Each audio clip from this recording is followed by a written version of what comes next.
There's significant problems with traditional design management processes. Traditionally, what happens is an engineer and architects get together and based on the project specifications and the concept design from the client, they develop a detailed set of drawings and specifications. Engineers and consultants then develop specifications and material requirements and send them out to contractors to price. The contractor then submits their price and it always ends up being more than the actual budget for the project. On top of that, the contractor usually picks up a whole lot of constructability issues that make it almost impossible to build without significant change. It then goes back to the architects and engineers to redesign, leading to delays and cost overruns in the project. It's kind of like ordering at a restaurant before you've checked the prices and then being shocked when the bill comes to the table.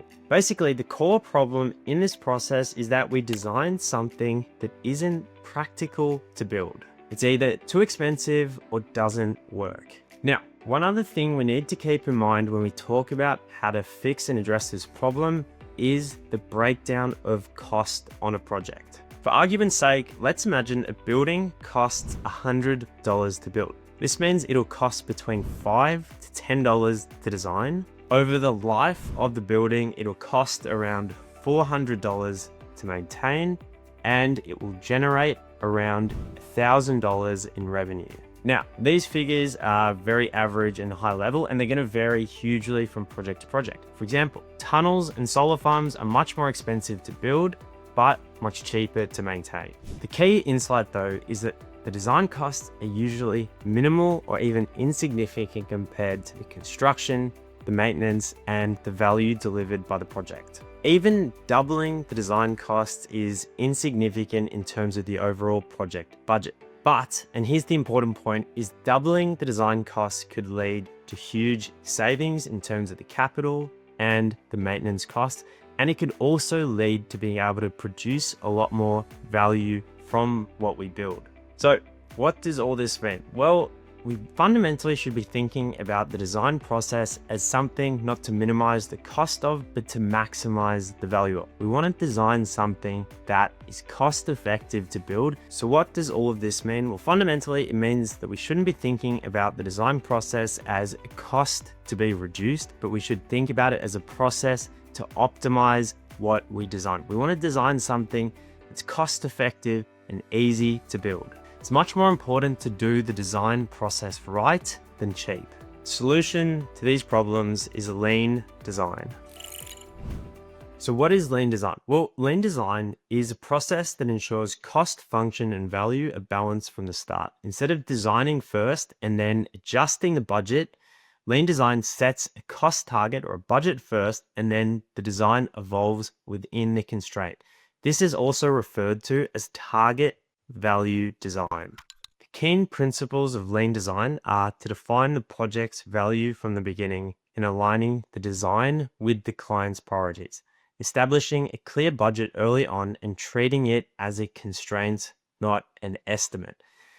Then involving all the stakeholders in the process. So the owner, the designer, the engineers, the contractors, and the suppliers from the start. So all these parties are going to have input into the design process. Then using iterative collaboration to ensure the design remains within budget and maximizing value throughout the process, and reducing waste by eliminating unnecessary work and avoiding costly and timely redesigns during the design process. Okay, so what are the steps we follow to implement the lean design process? Well, step one is to define the project's value and budget early on. So identify what's most important: cost, quality, sustainability, or speed. Then to set a clear target cost very early on. That's the maximum allowable cost, and it's not an estimate that can change.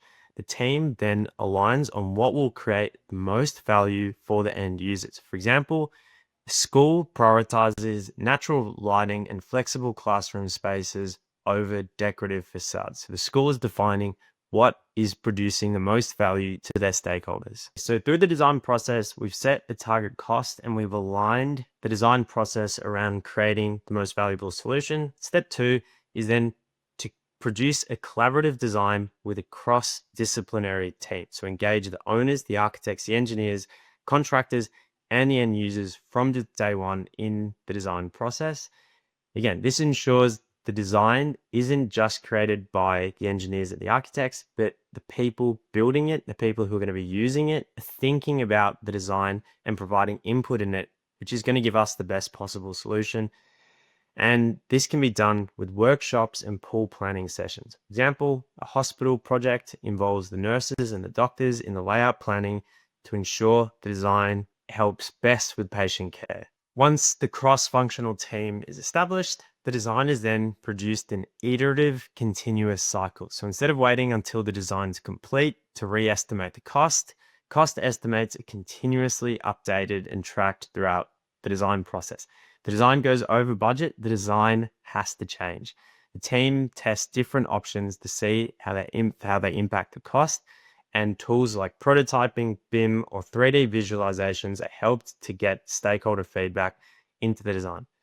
As an example, through the design of a commercial building, the construction team look at procuring different HVAC systems and compare whole of life energy savings, installation costs, and operations and maintenance expensive to make the best project decision. Through this process, set-based design is used, which is basically exploring multiple options early on. So instead of committing to one design early, the team explores different options to choose the best for project decision. For example, a residential developer could test multiple different apartment layouts to determine the most cost-effective but also the most space-efficient design before committing to one option. And this helps with avoiding late-stage design surprises and missing out on opportunities that could have been captured if they were identified earlier on before the design had proceeded to IFC.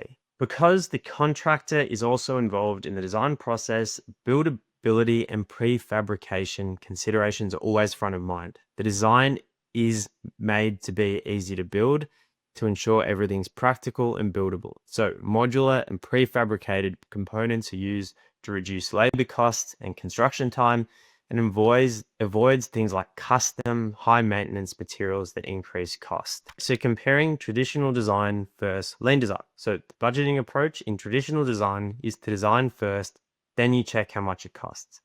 Lean design is you budget first and then you design within the budget constraint. So stakeholder involvement, traditional designs, the designers work relatively independently, and then once they've created the design, they get contractor and stakeholder input. Lean design is all the key stakeholders are involved in the design process. Traditional design, the risk of redesign is high if the original design does not meet the budget or the stakeholder intents.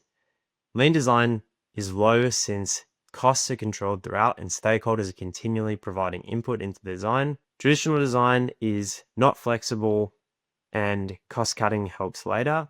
And lean design is very flexible because you iterate early on, you make key decisions early on, you test different alternatives, you find the best alternative, and then you adjust the cost constraints. So what are the benefits of lean design? Well, it minimizes costly redesign efforts by aligning the design and the budget from the very beginning. It ensures functionality aligns with stakeholders' needs, improving the overall project outcomes and the value delivered by the project. It improves project delivery speed by avoiding delays caused by late-stage cost overruns once the design's already been developed. It reduces material and labor waste, lowering overall project costs, even if we increase the cost of the design. It encourages innovation by exploring multiple design options.